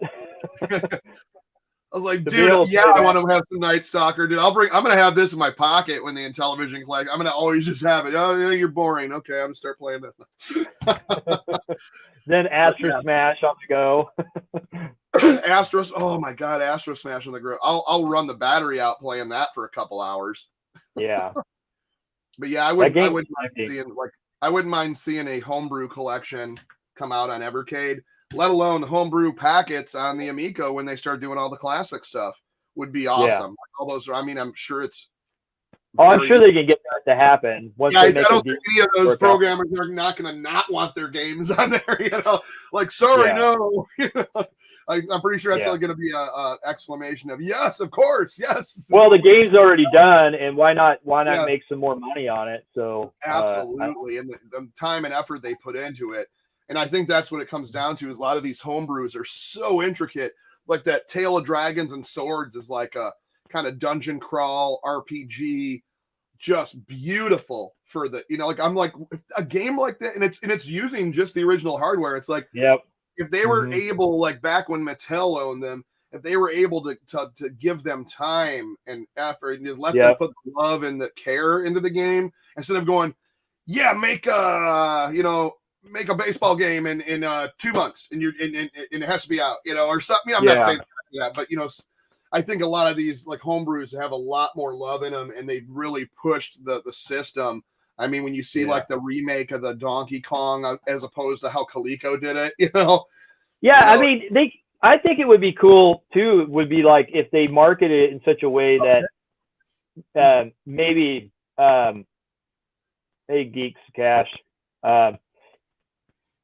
if they maybe this is an idea. Maybe if they market it like to people who have an Intellivision, and the Intellivision themselves were like, hey, we're going to go ahead and put some money towards you guys to help manufacture more of the cartridges to the general public. But it'd be like a deal where like Intellivision says, hey, if you buy this collectible version that comes with the physical media and an actual physical cartridge that goes to your old Intellivision, so you have like both games. Like you can play it. Yeah. And then you could just have that like box with everything, and you open it, and it's got the cartridge in there with the inlay, the overlays, and then like the RFID could be built into the cartridge. I mean, you could just tap it onto onto dude, and then you just put it, fantastic. or you can go play it on your old original. Collectors would just go crazy over that. Dude, I would go nuts over like an original cartridge. Like, oh, that'd be so sweet, Yeah. man. So that Pacman, yeah, they run around $2,000 just for the cocktail version of that, of the Pacman Battle Royal. Yeah, and that's probably used. I'm pretty sure it's even more than that if you buy a brand new one. Oh yeah. That's because I always wanted the one that was like the bar tops. You know, it was everywhere. It was a big pack, like a pink Pac-Man, a yellow Pac-Man, a blue pack. And you had like 4 of them, and then you had, and it went out up to a giant, like with lights, and had a giant flat, like 80-inch flat screen, and then we all sat there, and they always had the beer holders and or the drink holders. Yeah. Have you seen it, Dave? Have you seen it, Dave & Buster's, the 4-player mechanical pong table? No. Oh gosh, dude, you gotta go. So it's like an actual. Yeah, they make a home version, but it's like $2,500, and it's a two-seater. It comes with 2 benches that say Atari on them, and they got the spinner. They have 2 of those real nice ones that has like LED lighting in it and everything. It's glass, and you can shut the 2 handles down, like, and close it, so it just looks like a coffee table for your house. Oh. Yeah, but then they make a 4-player one that's for like arcades, and it's over $5,000 or $6,000, and it's got 4 positions, kind of like your Pong one that you've got, but it's square and it's like industrial. It's really big and heavy, and it's got a solid glass top on it. But what it does is it has these little, it's got a play field with like kind of like like you almost similar to what you'd see on a pinball machine, because all the mechanics are underneath. And it's got these belts and pulleys that move around. And when you use your thing back and forth, it's mechanical. It's floating on the top, it's actual physical. It's not digital. Wow. And then when the cube is kind of like glows, like I think because it's white, and I think the light kind of like black lighting maybe kind of makes it glow. And so when you hit it, you hit that thing, that the cube literally moves back and forth across the screen like a digital one, but it's actually physical. It's an actual physical item. I got to go play that. Like I literally am gonna have to play that. And it's so cool because it's like neon lighting. So when you see the scoreboard pops up like on the play field. It like lights up on the side, and it's like in like rainbow kind of colors and stuff, and it has music and everything. But yeah, I've seen that mechanical pong table, man. I was like, oh my gosh, I gotta have one of those one day. Dude, man. I would love to have that. Well, you have that. Was it the shooting game? Yeah, I got mechanical one. How's that coming along? I think you showed that video to me. Yeah, it works totally fine. There's a couple parts in it that aren't working. So it has a motor that's in the gun that's supposed to shake when you're shooting, and that's not working. But other than that, you can play it.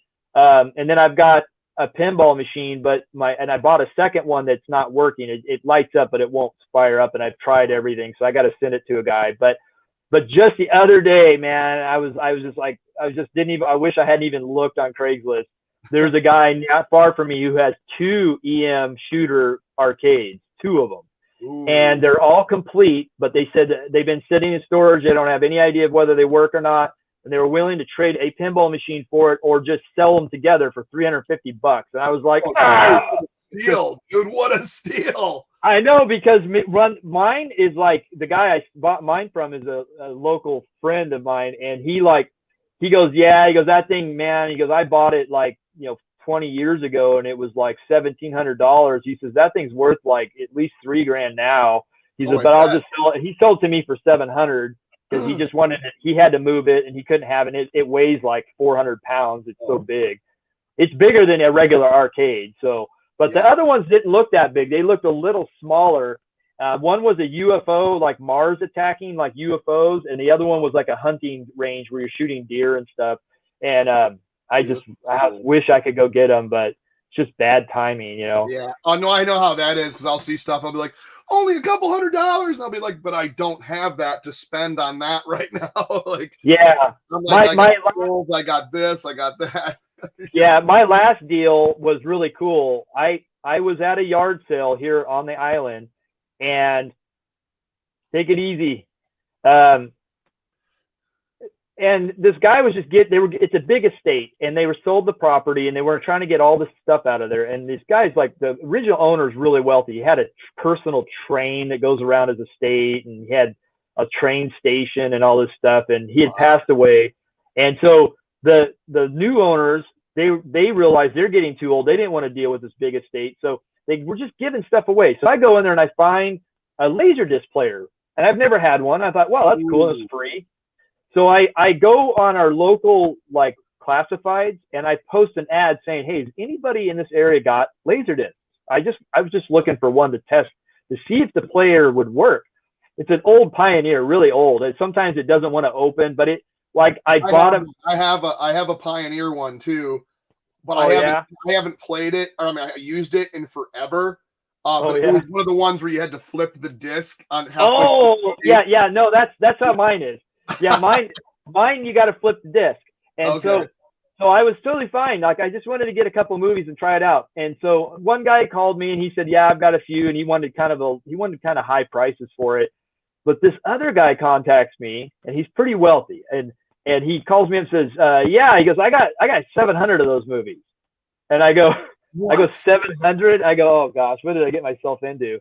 And so I go to his house, and like, I pull up to his house, and first off, the guy's got a Porsche Carrera S sitting out front that's got moss on it. He doesn't even drive it. It's just sitting there. Next to it is like a Dodge Charger SRT, and then next to that is one of the original H1s. And all of them got like a little bit of mold on them and stuff. And he's got this little Fiat electric car. He goes, yeah, I just drive that electric car now. I like that thing. It's so easy. I just get it and drive around. And I'm all, and so I go in his house, and it's just this huge closet full of Laserdiscs. And I'm like, God, Lord, what is he going to want for all this? And, everybody wants to make money on stuff, and right. I go, well, what do you want for it? First off, he goes, well, because I thought maybe I'd buy some and then come back and buy more. He goes, well, if you give me $300, you can have all of it. He goes, I just want it out of here. Dude. So I bought all of them, and I got them home. Just load up your truck. Like my SUV, I have one of those big SUVs that's just full, and so I had to get a cabinet and build a cabinet for it. And so then I went through all the movies I didn't want, and I had about 200 movies I didn't want. And somebody on Discord wanted some, and then there was a shop in Seattle that said they'd buy the rest of them. And so anyway, getting to the story has to do with video games. I take like 100 of these movies, and I sold some to someone online. And so I get down to, and I did all of it in the same day. I drive all the way down to Seattle, and I think, I don't know what these guys are going to give me for these movies. I'd probably get $100, $150. I think I got $400 for the boot. Yeah. And so the money I got from that and this other guy, I think all total, meanwhile, I'm on Craigslist brokering with a guy out of Kirkland. He has this twin Cobra arcade he's trying to sell. So I sell that stuff, and in the same day I drive over to this other guy, and for like another $50 after all the money I made, I put another $50 up, and I got the arcade, and I put it in the back of my SUV, and I went home, and I was like so happy. I was like, and I still got like that's a good day. I still got like 500 Laserdiscs at my house. So it was an amazing day, man. That's just funny. Ted here says, my uncle had a Laserdisc player in the early 80s. He goes, if you walked across the room, it skipped. Oh, that was like early disc technology. That was pretty early, yeah. I remember, because even Dragon's Lair was a Laserdisc arcade. Yep. I wonder how they stopped that when people like on being all rough with an arcade stopped it from skipping. That must have had some insane shock absorbing. Maybe. Yeah, I've got the little mini one up there. Have you seen that before? Oh, yeah, I see that. Yeah. Yeah, it's got the Laserdisc player in the back when you open it. Yeah, let me show you really quick. It's funny. Yeah, that'd be cool.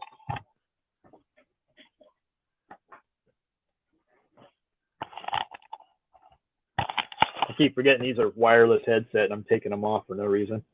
So yeah, you open it up. Oh, that's epic. And then inside you got this. Yeah, you got this Laserdisc player, and it's exactly modeled after the original one, which always failed. and then it's got the laser disc And inside it's got of it. the disc inside. Yeah, you can take the disc out and see.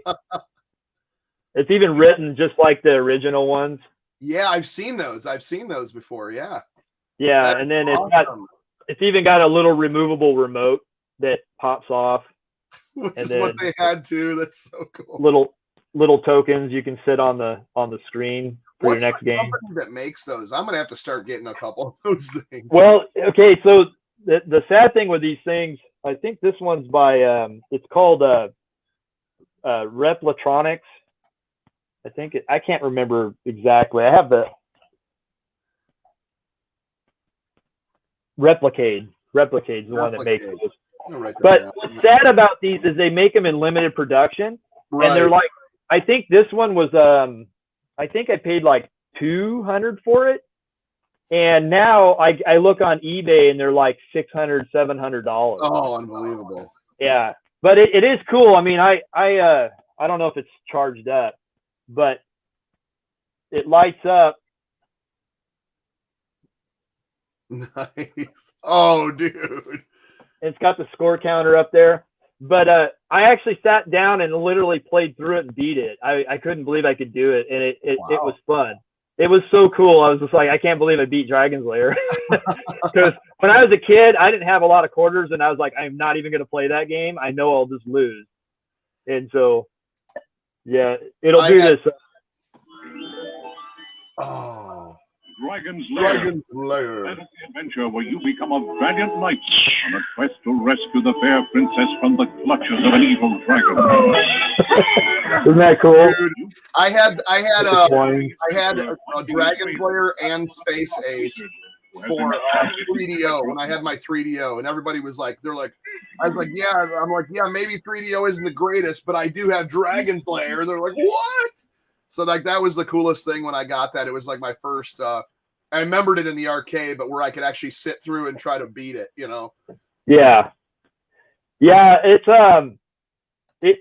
I had never bought one of these before. I just saw the preview for it, and I'm like, oh, I gotta have that. I gotta get it. and then I've seen others come out, but you have to, you got to buy them right when they come out, because if not, they go straight to eBay and then they're just outrageous. And crazy prices, just like anything. Yeah. Limited run nowadays. And it's like, oh, I go, man, I guess if I ever need money really bad, I could make some money on it, but I don't know. It's part of my childhood, I grew up playing. I didn't play Dragon's Lair as a kid. Like I said, I didn't have a lot of money. My mom would give me like a couple bucks and say, okay, go to the arcade. Like a 50-cent game too, or something, wasn't it? Yeah. And you had to be like, you had to keep remembering the movements, and then every time you lost, you had some other, money back into it. And so for me, I wasn't so much about like playing it. I just wanted to see the guy who's dumping money into it, because I wanted to know what's going to happen. I was like, well, what's going to happen in the story? And plus, I mean, it was an arcade that you were playing that was a cartoon, like an animated story. We never had that, anything like that.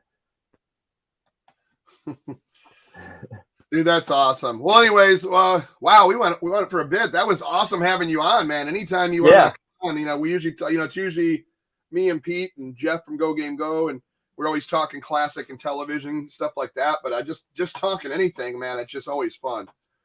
Well, I appreciate that. And you know what? I have to say, with everything that's been going on, and a lot of people have just like, they're, and rightly so, because there's not a lot of new information, that have backed off. But every so often I'll be like, because I've been really busy lately, but I'll be like, I'll go and get my alert, and I'll go, oh yeah, man, Chuck's doing another one, right on. He's just keeping it going. I'm like, don't stop. It's gotta, man. Because you can't let the wrong information be out there, man. And it's that's kind of what I kind of started Amico Forever on Wednesdays now. So it's there's got to be a voice out there that still knows what a great thing this is, and what a positive thing this is, and not having all that just nasty talk and hate on something that I already know I like it. I'm sorry if you don't, and I have no problem if you think it sucks or anything.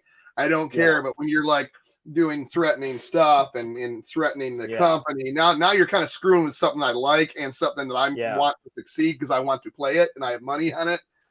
But and it's especially hard because we had regardless of what happens in the future, we as a group of people just have a passion for this old kind of gaming. Yeah. We had this experience in Pennsylvania that will stay with me for the rest of my life, and there's nothing anybody can do or say that are going to change that. We had so much fun, and that's here to stay forever. Yeah, I think so too, and I think no matter what, this has enough controversy, it's going to be successful in some way. But yeah.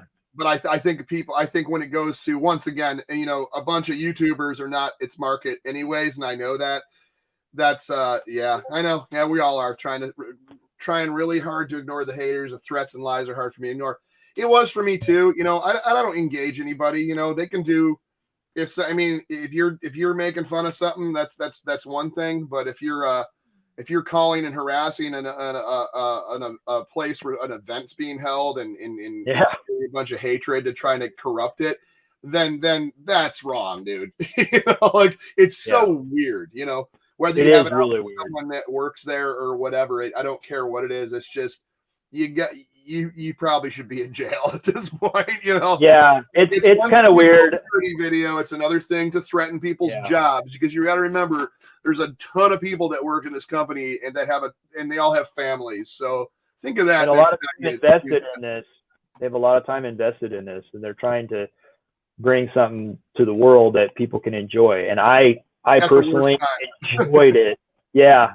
And I personally enjoyed it, and I'm still looking forward to it. And yeah, I'm looking forward to playing all those games again and sitting back with my friends and family. And so I hate to see anything jeopardize that, because, you know, in the end, it's just games or toys, man. It's like, we should be able to enjoy things. That's all it is. It's just something someone enjoys and would like to talk about. I mean, anytime you want to come on a Wednesday too, it'd be cool. I'm a cheap ass, so I don't have the paid StreamYard, so I can only fit 6 squares. So as long as I have under 6, you're always welcome to join. Yeah, that's fine. I'm gonna have to upgrade. I really have to upgrade. Yeah, I think one more quarter says we'll get through this. We got through most of the console wars, the 80s and 90s. It's a revolution, baby. Yeah, that's a good point. Jordan James was at Thanksgiving Point the other day. Oh, he was. Dude, that is awesome. Because we're definitely going to be talking about that on the Amigo Forever on Wednesday. We're definitely. Is he going to be on? No, I mean, he's more than welcome. I'd love to hear from someone that was there and what he thought. But you know, either way, yes. That would be freaking awesome. I would love to hear that, because I saw a lot of really cool videos. I can't remember the channel names. It was like Arcade something and something else. Yeah, I saw 2 of them. I was like, dude, I saw way more into Moon Patrol than I thought. You know, a lot more levels in Moon Patrol. Yeah.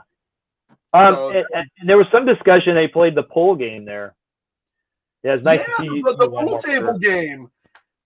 Yeah, I think to play that. I play that. I guess all we had to do was ask. I just don't think we asked. I mean, I don't think any of us really wanted to play pool, but I guess he's one of the guys said it was really, really nice game. And I thought about it. I was like, yeah, if you put you had those 70-inch screens, man, to have a big billiard table on there. Yeah. With probably, I'm guessing, maybe motion control and stuff. Heck. Yeah. I would not mind seeing that. But with that being said, thanks everyone. I'm gonna cut it off here before we get into a long one. But this was awesome. Thanks, Relic, for coming on, and everyone in chat, thank you so much. Take care, everyone. Love hearing from everyone. We'll see you Wednesday. Take care.